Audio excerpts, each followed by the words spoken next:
we should start our event, and it is live streaming right now. Yeah, good evening, India. Good morning, America, and a very warm welcome to all. PIC is delighted to bring to you this evening conversation featuring Dr. Uma Lele and Dr. Ajit Ranade, both globally renowned economists and experts. Dr. Uma Lele would like to dedicate her lecture to her late brother, Dr. Madhav Godbole, who passed away earlier this year. Dr. Godbole was one of India's finest civil servant, and PIC joins Dr. Lele in honoring his memory and paying tribute to his lifetimes of service to the country. Today's event will look at India's transformation from an agriculture to manufacturing to service economy in comparison to other Asian economies. It's my great pleasure and honor to welcome and introduce our event speaker and chair. Our distinguished speaker this evening, Dr. Uma Lele, President of the International Association of Agriculture Economists, AAE. Dr. Lele is affiliated with Institute of Economic Growth, University of Delhi, India. Since 2022, she has been serving as a co-convener of the formerly the Consultative Group of International Agriculture Research, CGIAR, High-Level Advisory Panel, an independent panel of external experts to guide CGIAR in strengthening its engagement with the countries and regional partners as CGIAR transition to the integrated one, CGIAR. She served on the Science Advisory Committee of the UN Food System Summit in 2021. Her most recent co-author book, Food for All, International Organizations and the Transformation of Agriculture, was published by Oxford University Press in October 2021. She has published extensively on agriculture and rural development, including independent evaluation reports from the World Bank. Dr. Uma Lele was the first woman to be awarded a PhD in applied economics by Cornell University at the age of 24. She has decades of experience in research operation, policy analysis, and evaluation. Dr. Lele, thank you for joining us today. Our distinguished chair this evening is Dr. Ajit Ranade, Vice Chancellor of the Gokhale Institute of Politics and Economics and Trustee, PIC. His career has spanned both academic and corporate assignments. He was earlier Group Executive President and Chief Economist of Aditya Birla Group. Dr. Ranade has been a member of the Executive Committee of Apex Industry Chambers, CII, and FICCI. He has also been a member on the board of several companies and trusts. He writes in the business press on economics and current topics. He is co-author of an award-winning book, Rising to the China Challenge 2021. He received his PhD in economics from Brown University. He received Distinguished Alumnus Award from IIT Mumbai in 2009. Welcome back, sir.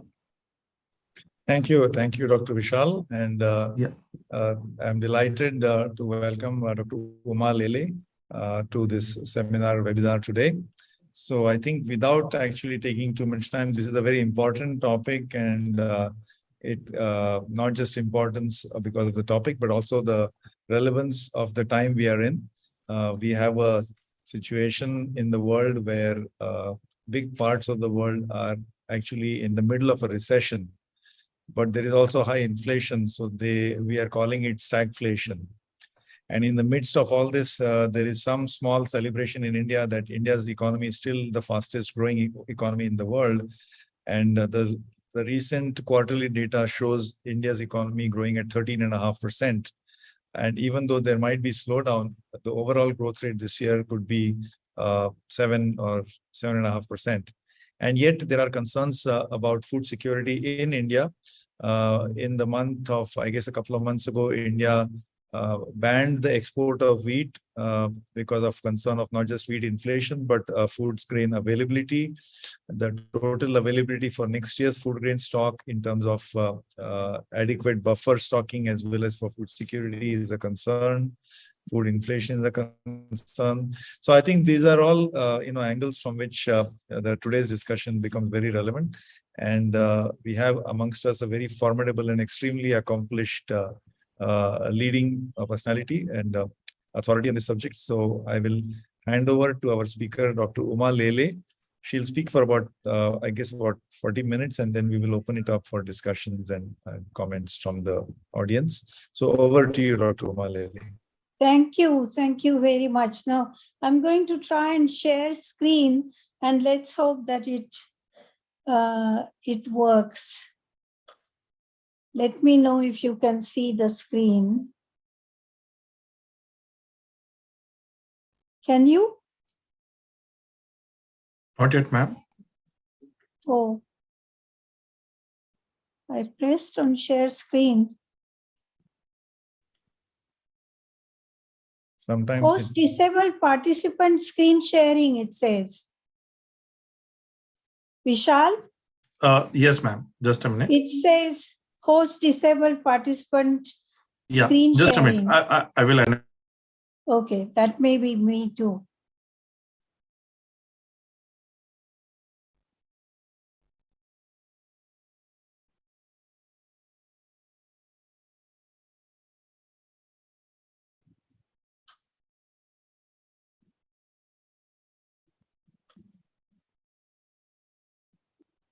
Not yet. Yeah.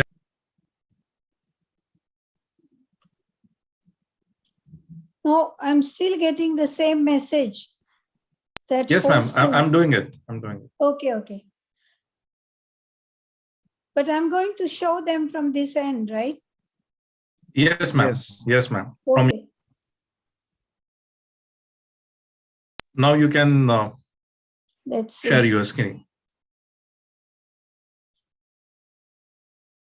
Disabled participant share screen. I still get the same message.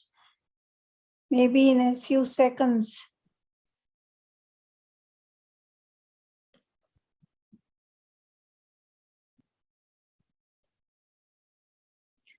No. Would it help if we run the slideshow from the host end? You could. I just have one more slide that I had added about women's structural transformation. Let's just see. Just try now. I think now it should work.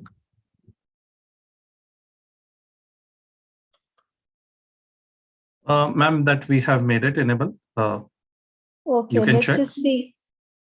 Yeah. Can you see it now? Yes, we can see it. Yeah. Great. You perfect. can make it in the slideshow by clicking on the full screen on the bottom right. Now that I have succeeded in. Okay, there we go. That's good. Can you see the slideshow? Yes, ma'am. all set. Thank you. Perfect. Thank you very much.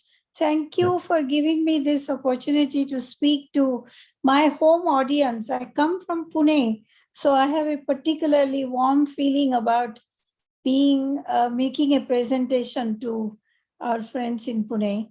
As Vishal said, I'm dedicating this to my brother who passed away, who was a distinguished civil servant and very committed to secularism in India. I have a great admiration for him and I miss him dearly. So this is the first presentation I'm making since he passed away. So my first set of ideas are about what has gone well in India and what remains to be done towards the 100th anniversary of India's independence, as Prime Minister Modi has talked about. So I'm going to focus on record on poverty reduction, India's overall economic performance compared to the rest of Asia, reflections on the complex challenges of poverty, sustainability, and growth going forward, and what will it take to achieve the robust, sustainable growth in about 8 to 25 years, 8 years by 2030 to meet the SDGs and 25 years for 100th anniversary. So as Dr. Ranade mentioned, IMF is predicting that India's growth rate could be 8.5% in 2022. That is probably the fastest growing growth rate. It has achieved significant amount of poverty reduction, but I'll say something more about it later. There is new evidence on poverty reduction in India, which is somewhat mixed. India has achieved a lot in terms of food surpluses, is the largest producer of a variety of agricultural commodities, which I have listed. It has huge stocks. There are also other institutional infrastructural foundations India has laid, including universal ID cards, a universal bank account, largest food distribution program in the world, largest national market for agricultural commodity, largest public works program, largest women's self-help groups, and on, largest unicorns, third largest unicorns in the world. And of course, India has an active democracy, which makes a lot of these achievements particularly challenging. So the first challenges in the short run are the huge tragedy of COVID. And one has to say that India has achieved a lot despite that tragedy. Data suggests that 50% of the people are vaccinated, 30% double vaccinated. These are large numbers, and supply chain disruptions have been overcome. But there are also growing uncertainties in the global market, global inflation that Dr. Ranade referred to. School closings have cost a lot for children that have been set back as a result of not being able to go to school. And there are already high rates of malnutrition in India, particularly among children. And there is a risk that new strains of COVID would be forthcoming. We don't know. There is climate change and there is Ukrainian war. So these are the immediate challenges that India faces. These are some of the numbers on how China and India have done on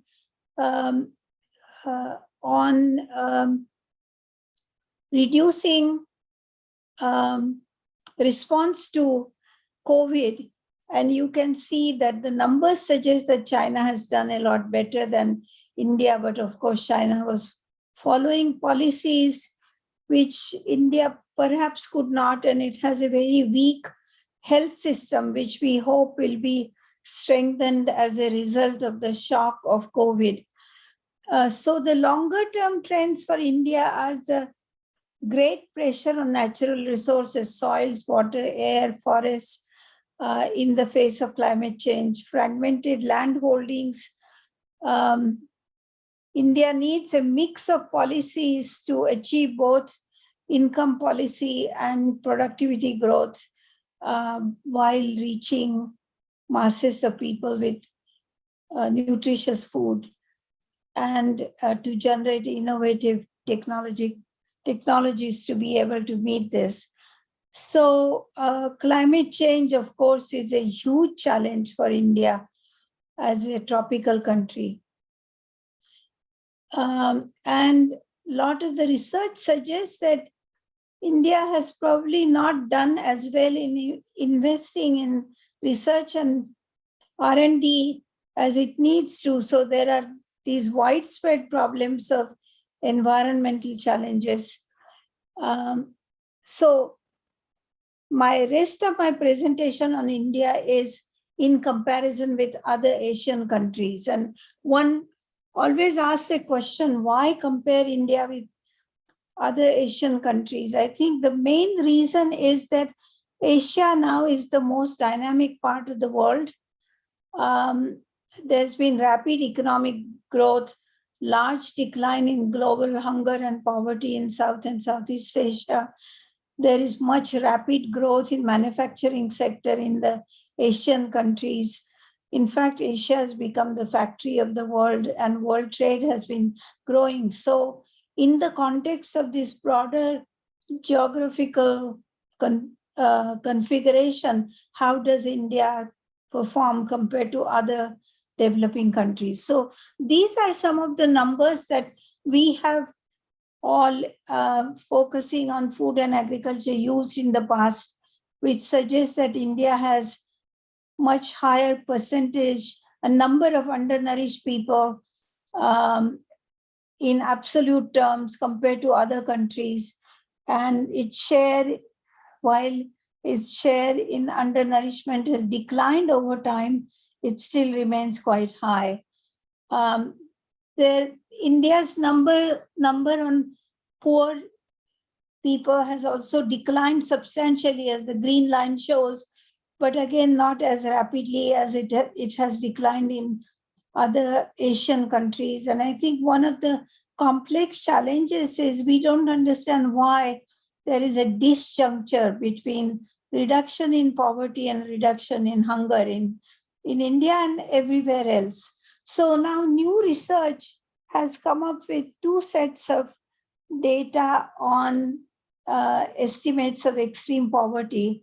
One, based on NSS data that the World Bank has published, suggests that India's poverty reduction is significant, but not as significant as had been expected. The red line compared to the dotted line, if where India should have been if it had met the trend line.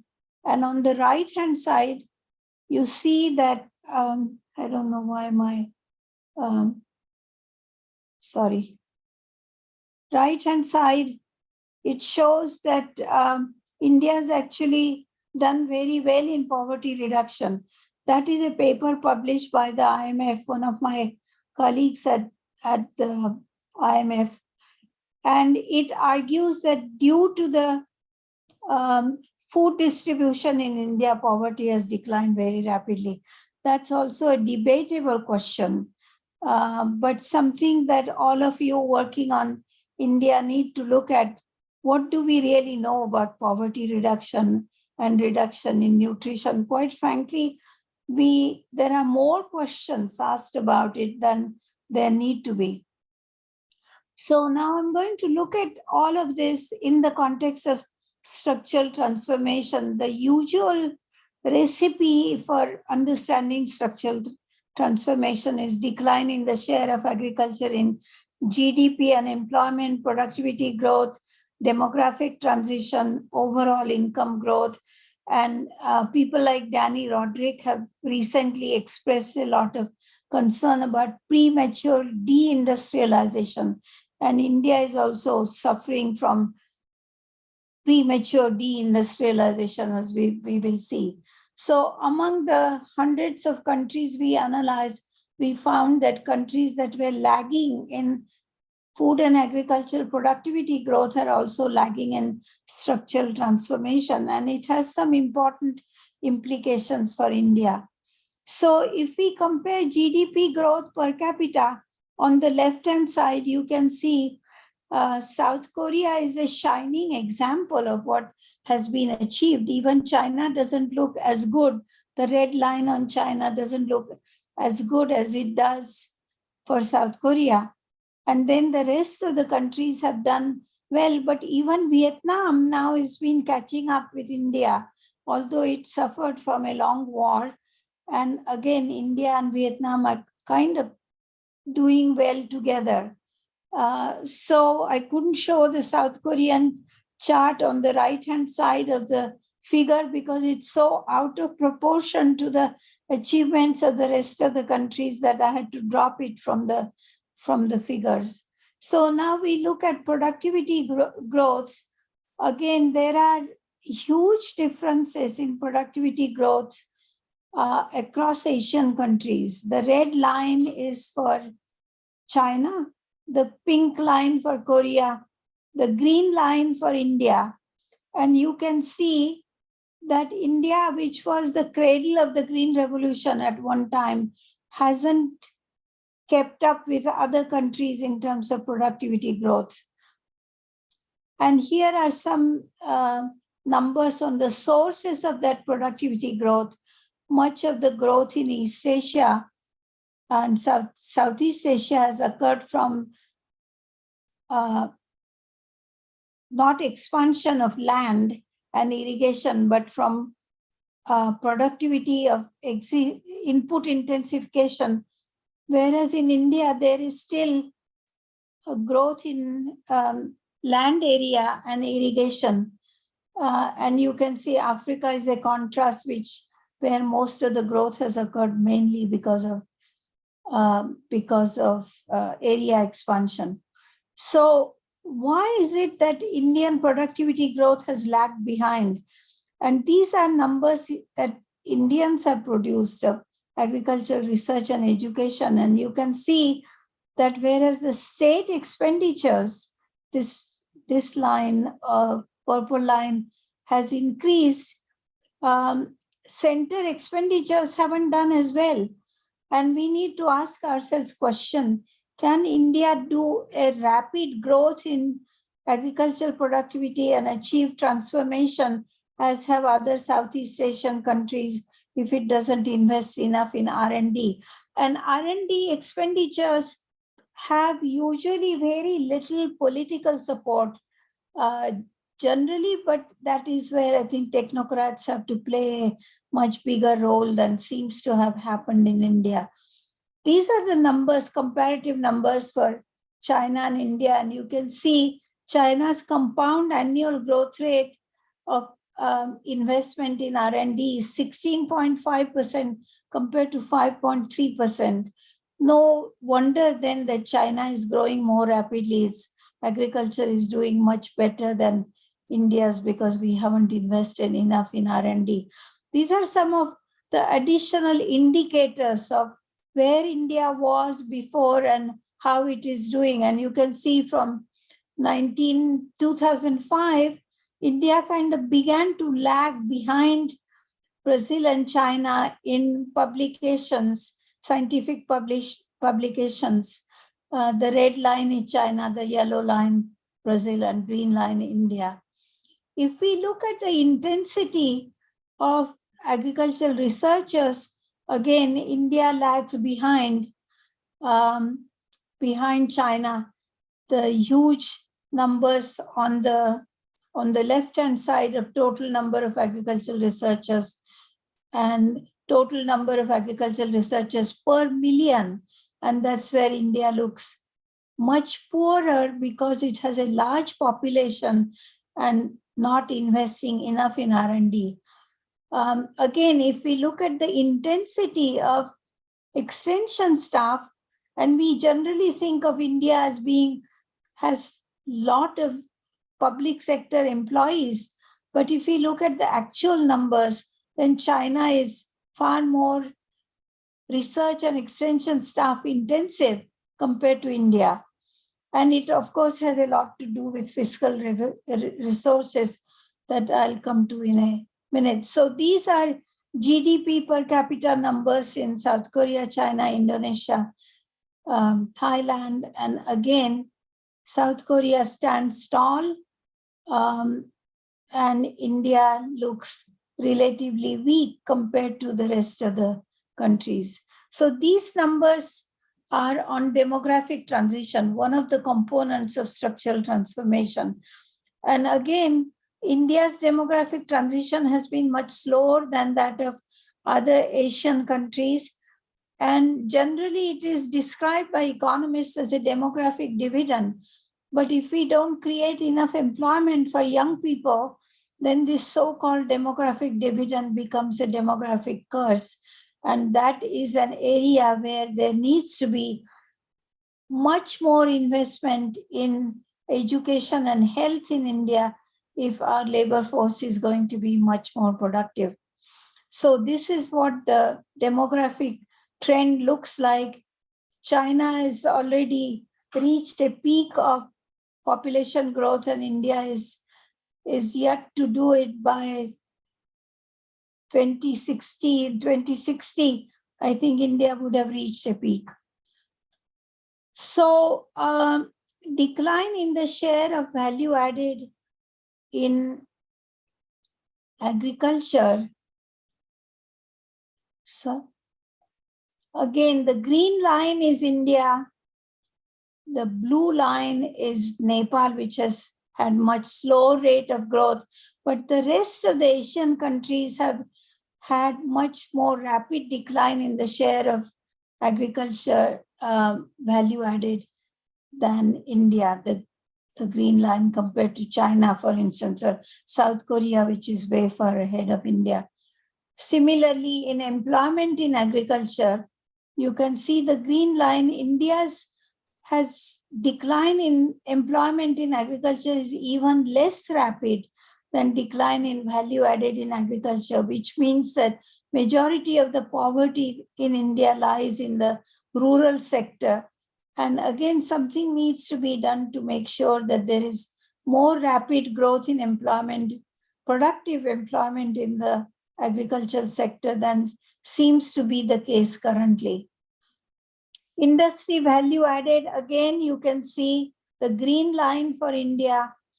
Interestingly for me, Bangladesh, which was at much lower end, is doing much better on manufacturing sector. That is something I had not expected to show. And so Bangladesh seems to be doing better than India in manufacturing, mainly because of its textile industry, etc. So we need to ask ourselves questions. Why is it that manufacturing sector is not growing as rapidly and not creating as much employment? And the service sector, similarly, what is interesting here is that South Korea has had a very rapid, very high rate of share in the service sector, and it has slowly declined. China's share in the service sector has increased, and so has India's, but again, nowhere near our neighboring countries. So if we look at growth in the service sector employment, again, South Korea has had tremendous growth in the service sector employment compared to China. And India's growth here, the green line, has been not as well as it could be. And here I have added one figure. I actually recently published a paper on the role of female employment in structural transformation. And it came to me as a big surprise that India is not only not doing well on female employment, except dominance in the agricultural sector, where large percentage of labor force is of informal nature by women. But much to my surprise, the labor force participation as share of total labor of women has been declining in India, whereas it's quite high in other countries. Now, in the paper that I have published, I've explored the reasons why. I think there are many complex reasons. One of them is that Indian women there hasn't been as much investment in women's education. And somehow our social system seems to dissuade women from working in the labor force. Many of them, as incomes increase, in fact, they withdraw from the labor force, which I'm not sure is a sign of progress, that fewer women are entering the labor force. Again, something for all of us working on India need to consider. Now, if we look at institutes of technology, state agriculture universities are one of the major sources of education for many people in India. There are a large number of them, but they are very thinly supported with public expenditures, and the quantity has increased, but the quality is not as good. That is all explained by the fact that the saving rates in India, the green line here, which has happily improved substantially. India's saving rates have increased, but they are not as high as is the case as share of GDP.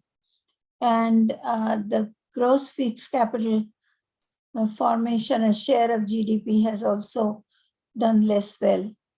The big problem in India, of course, is the fact, and as is the case in China, for instance, that there is tremendous difference among states in how well they have done. So Gujarat, Maharashtra, etc. look good, but many other states have done less well. And it's the performance of the slow growing states that explains the slow growth in India. So again, if we compare capital formation and foreign investment flows, China looks good. India doesn't look as good, although the trend has generally been positive. And if we look at foreign direct investment, look at the growth of foreign direct investment in China compared to India. No wonder that India has fewer resources to invest in capital formation. So India's rainbow coalition, rainbow revolution rather, has improved diversity or diversification of agriculture a lot in dairy, fisheries, horticulture, etc. But it needs to invest in policies, institutions, and infrastructure to make sure that that all this other production, non-food grain production in India, which has been growing rapidly, has the marketing sources to make it much more profitable for people to invest in non-grain production. And you can see non-grain production in India has improved impressively, but it's not clear that the value chains in India have done as well as they have in production increase. If we look at investment in water again, and again some comparisons with China, China has done much better on investment in water. And of course, India's problem now is that there is huge groundwater exploitation, which is in a way unsustainable in the long run. And it's a very difficult problem for India to contain, because it requires the kind of governance in groundwater management which is not easy to impose, but something that needs to be paid attention to. Trade policies, again, 1991 was a very good reform that India started, and some comparisons that a colleague of mine, Mohan Agarwal, has done on liberalization of China and India, starting with China's 1979 liberalization and India's 1991, both look quite good from the start of liberalization. But if we look at India's trade policies, again, they are they're much more restrictive than China's. And I think the wheat imports are an example of stop and go trade policies, which are probably good for the consumers in India, but not necessarily for Indian producers. This is the work that Ashok Gulati has done, which shows that by and large, India has taxed its agriculture more than other countries in Asia. The green bars show that South Korea and other countries have supported their agriculture more than India. So no wonder that India's agriculture has done much less well. So now procurement policies, there is a lot that can be done to deal with the issue of feeding 800 million people that the Food Act promises India will do. And the question is, should it be using minimum prices to procure these stocks, which are often wasted? Or can there be a different policy on food procurement, which is a combination of market-oriented purchases, which will improve the returns to farmers compared to minimum prices, etc. So here are some proposed solutions: separate procurement price to achieve price stability and prices to achieve food distribution, set minimum prices appropriate level to procure only amounts needed for buffer stocks, etc. I'm not going to go over this in detail, but something that many economists have been talking about something that India needs to consider. So livestock, again, India is one of the largest livestock populations in the world. And there are ways by which it has achieved a lot in terms of increased milk production, etc. But a lot can be done to shift to ration balance program approach in India, which is known, and it can reduce the productivity of livestock population in India while also reducing carbon footprint of the livestock population. Again, only 1% of the cattle population in India is being fed by ration balance approach, program approach. And again, the technology is known, Indians know what they are doing, but the program needs to be expanded rapidly in order to increase productivity of livestock. Similarly, some recommendations on increasing productivity of livestock.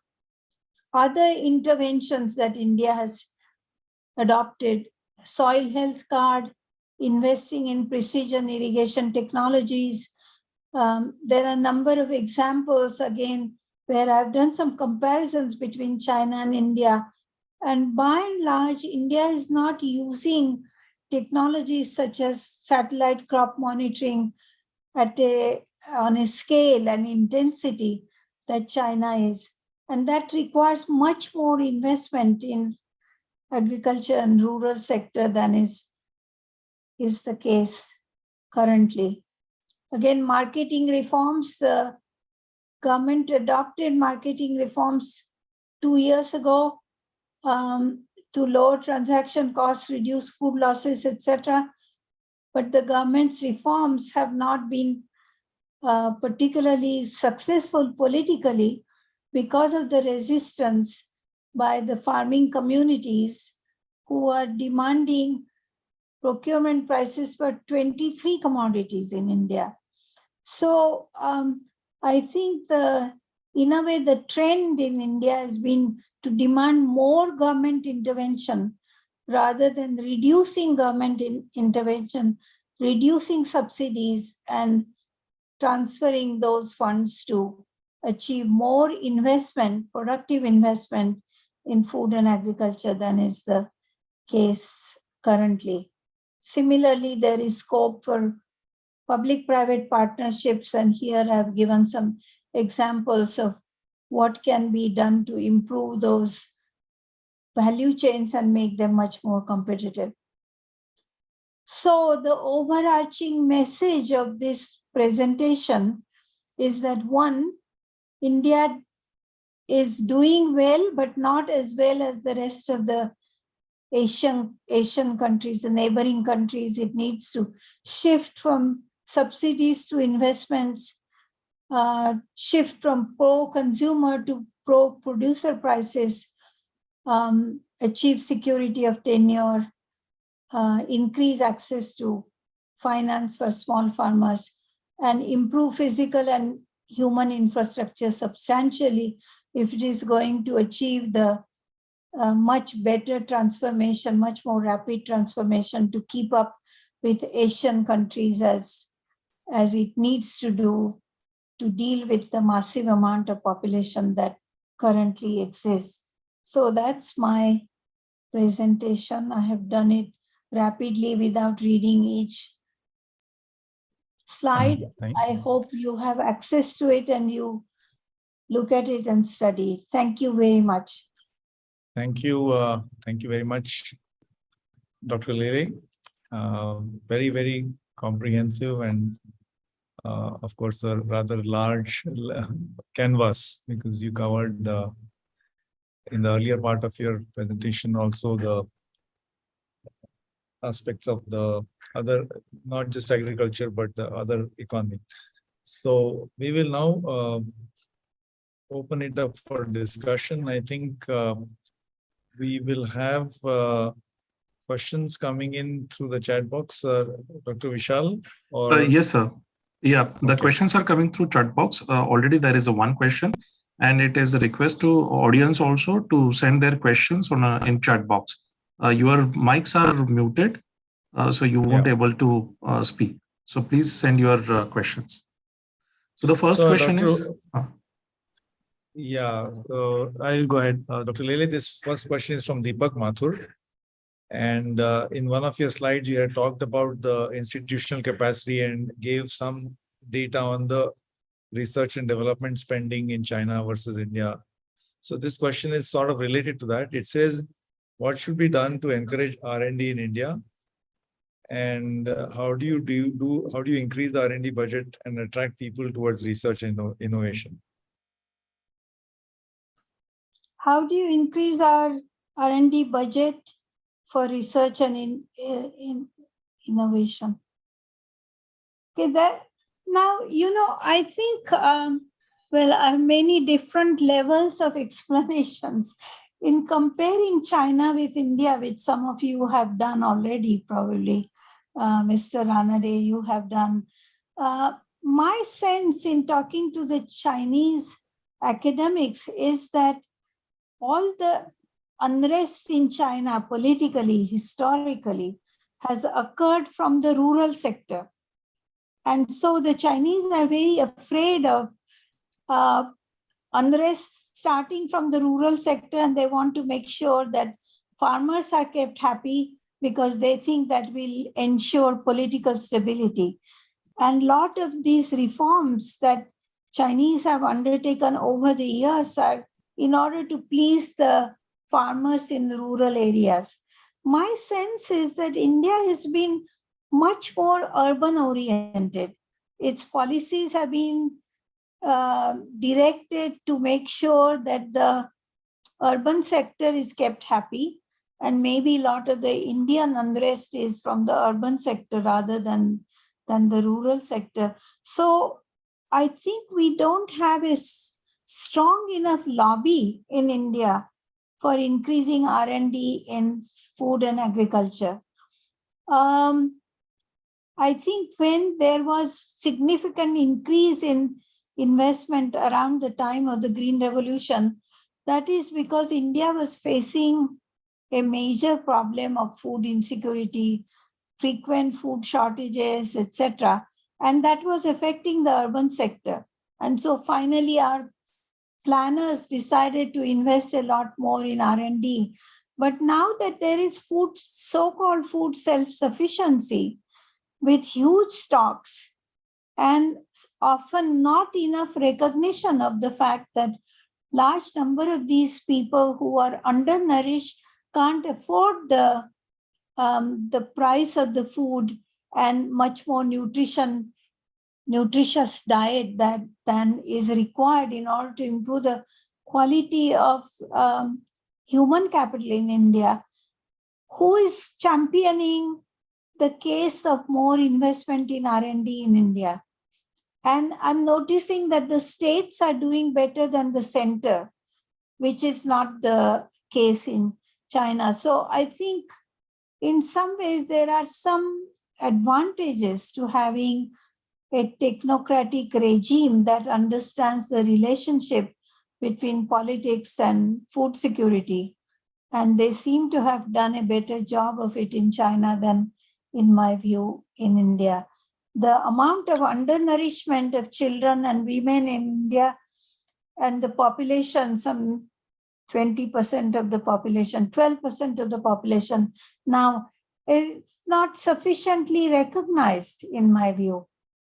So I don't know what the answer is. So you're emphasizing the pull factor, which will encourage more R&D funding to be attracted. There is a question from Professor Abhay Pete, who says that you have pointed out the productivity lag in agriculture, which means India's agricultural productivity is lagging behind its East Asian peers.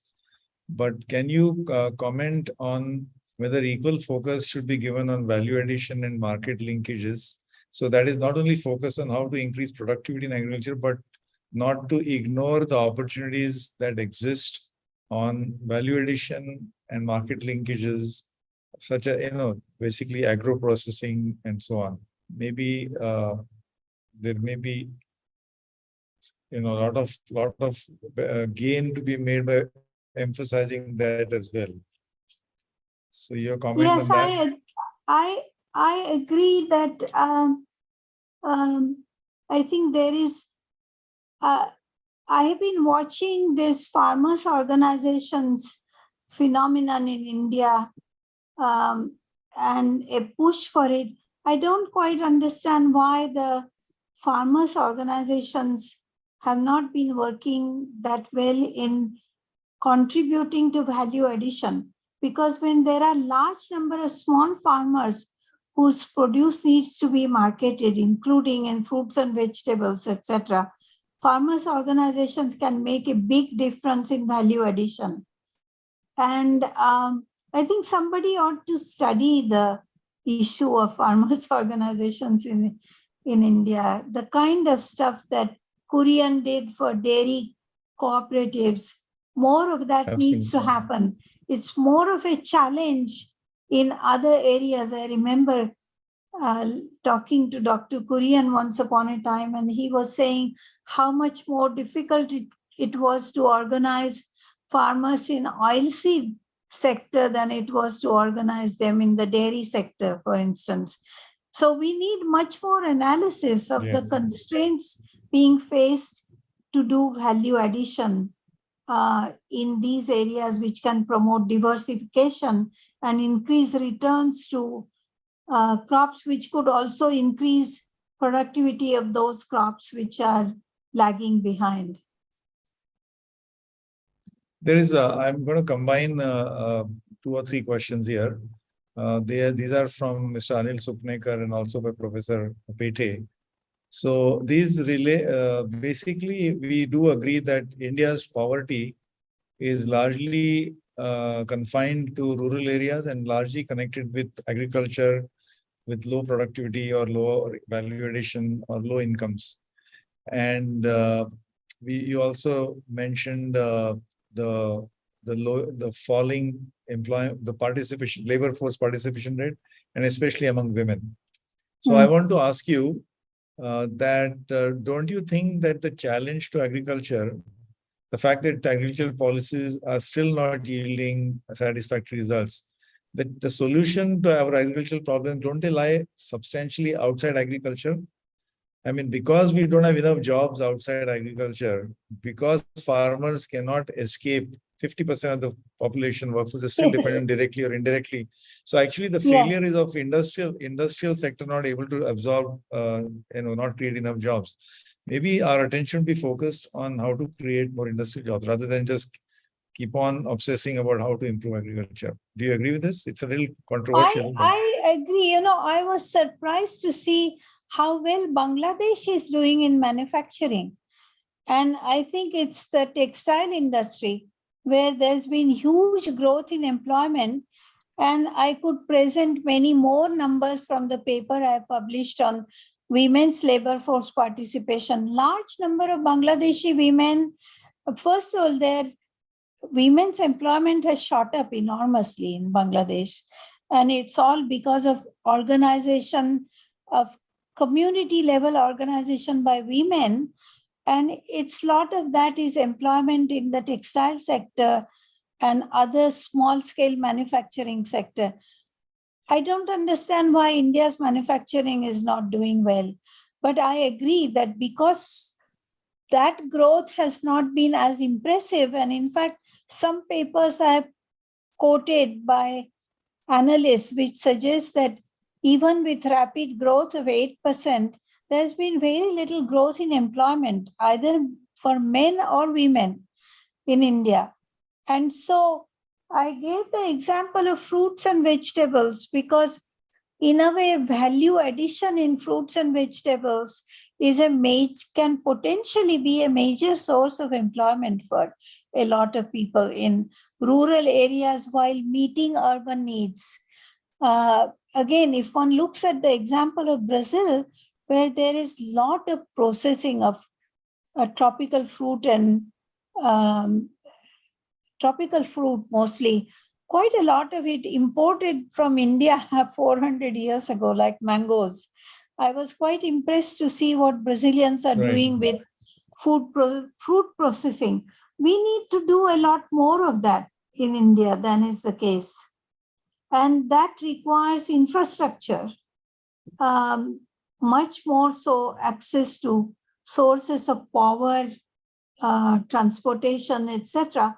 And so there are these growth linkages between agriculture and non-agriculture, which can create more employment. And we need to really seriously look at those linkages and its implications for policy and institutions in India. In fact, there have been surveys of farmers which clearly show that more than 40% of the respondents would readily leave agriculture if there was some assurance of opportunities outside agriculture. There's one more question from Mr. Amitabh Malik about the ecological and environmental aspects. There's a limit. If so do you think how relevant, since we are so much focused on growth, he is asking how do we ensure that we remain within our ecological or environmental limits, which are sort of, they come from outside of GDP calculations, these limits. Yeah. Groundwater, excessive groundwater exploitation is a huge issue in India. And some people have written about it, but its governance is very complex. And it requires a combination of modern technology to using satellites, etc., to monitor water bodies and changes in them over time, changes in household behavior in agriculture. And again, I think a paper I wrote comparatively between China and India suggested that the Chinese are using a combination of modern technology combined with incentives to farmers to use less water in a way which is quite effective, seems to be more effective, I should say, than it is in India. And my experience in doing comparisons between China and India is that by and large, Chinese are much better implementers of policies compared to India. And that applies at all levels. Okay. So if they declare a policy, they actually implement it. I was co-chairing a task force on forestry in China once, and I found that when they declare a policy, even if it's a wrong policy, they implement it and then they have to fix it. Okay. But I think our own record and implementation is generally not as strong as it is there. So this applies particularly for environmental policies. So groundwater exploitation, use of pesticides, climate change issues, where again, India suffers a lot more from climate change and things are going to get much worse than they are now.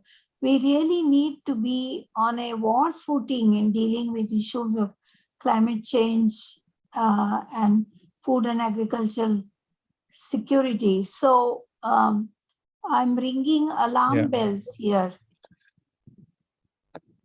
Okay. Can I request you to unshare your screen so we'll have the full screen display? And I think we are not able to see your face. Maybe the camera angle needs to be tilted towards your face. You can unshare your screen. So since we are running, into sort of the last part of our session, I want to ask you a question. So there are a few more questions about your presentation, about farmer produced companies and public sector R&D. But let me ask you, since you are I guess the first woman head of an international economics, agriculture economics organization, you mentioned in your talk that India became self-sufficient, and we are greatly proud about the fact that in food, at least in food production, But going ahead, it looks like the changing consumption patterns will make us again a food dependent, in the sense we'll have to depend on import of food. And we are seeing that in wheat. We might actually have to import wheat. They have reduced the import duty on wheat to 0. They have banned the export of wheat. So is that necessarily a bad thing? If in the future, as India's income goes up, per capita incomes go up, consumption patterns shift more and more non-vegetarian food, which requires food grain for the cattle as well, or for milk production. What is the strategy for India's food security when it comes to importing food? That's a complicated question, because I think a lot of the evidence from around the world is suggesting that that nutritious foods are much more expensive, and majority of poor people can't afford them. So if we have a combination of rapid growth and high incidence of rural poverty, we are not going to have the effective demand from poor people for nutritious food, which has implications for what happens in the agricultural sector. So I think those issues need to be combined to see what incentives can we create. First of all, for productive employment. And productive employment is much more limited because of a combination of infrastructure, lack of finance for people who are rural entrepreneurs, etc., to be able to generate the employment in small-scale manufacturing, for instance, which would be necessary to create more production and demand and income at the same time, kind of a win-win strategy that needs to happen. I'm going to combine your question with the situation of women in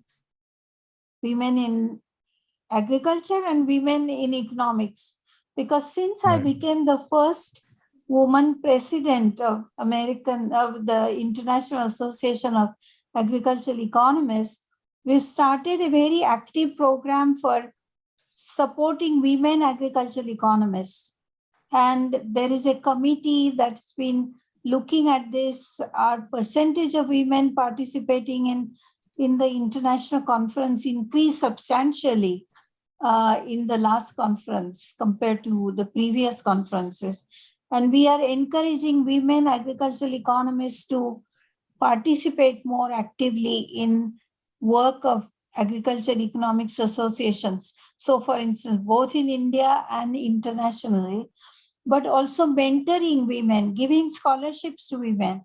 And I think one of the things we have noticed is that when women enter agricultural economics, they seem to work on different issues than men do. So majority of men have been working on issues of productivity growth, etc. Whereas women, agricultural economists, even American economists, have been working on two major areas on which questions were raised today. One is food and nutrition, food quality, etc. They've done more work in that area. And the other is environment. They've spent more time analyzing environmental issues. So who knows, if there is a larger participation of women agricultural economists in India, it could also lead to greater attention to issues of food and nutrition among poor people in India than is currently seems to be the case. So that's my appeal to women ag economists to focus on these issues. Okay. All right. So I think, can I request you to unshare your screen? Your presentation is still on the screen. If you could just unshare it. Oh, unshare it. Yeah, stop sharing. Stop sharing. Let me see if I can do that. The bottom green on the I know. screen. You're sharing. Stop share. Okay. I've done. Okay, thank you. Thank you. So I think we are will now wrap up the webinar because we are out of time. And I'm just going to mention one or two takeaways from your presentation, which are a kind of little bold statements. I heard you say somewhere, and I'm not requesting you for any rebuttal, but you said somewhere in the middle saying that perhaps a more technocratic approach seems to favor more R&D and more institutional support for agriculture. I think you're hinting at the fact that China has much more technocratic attitude. Secondly, in one of your last recommendations, you said less government involvement. Perhaps that is the way forward. I don't think many people will disagree, but that is a challenge because agriculture remains in India, at least according to in my mind, one of the very highly shackled in terms of policies and restrictions, and as you said, frequent bans and unbans, and it's really so that's why it's a very complex area, but also difficult, but at the same time very critical because 50% of the workforce depends on it. So thank you very much. A very sweeping and broad landscape overview of the challenges, and I'm sure there's a lot to take away. I think we can share this presentation with our members, right, Vishal?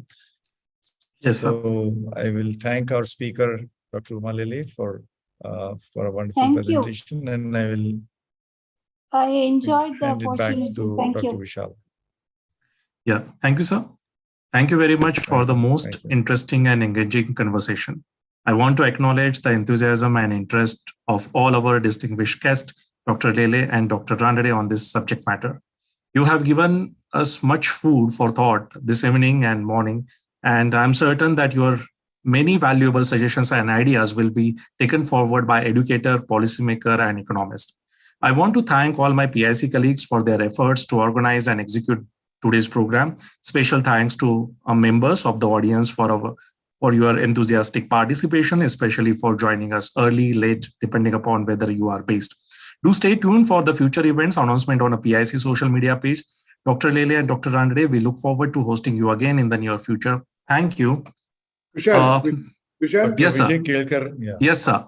Before we sign off, I just want to give my own thanks to Dr. for absolutely brilliant lecture or presentation today. And I hope that we'll be able to hear it more often on PIC platform. Definitely, sir. Yeah. Thank you, sir. Thank you, everyone. This concludes today's event on structural transformation of India. Thank you and good evening. Thank you. Thank you.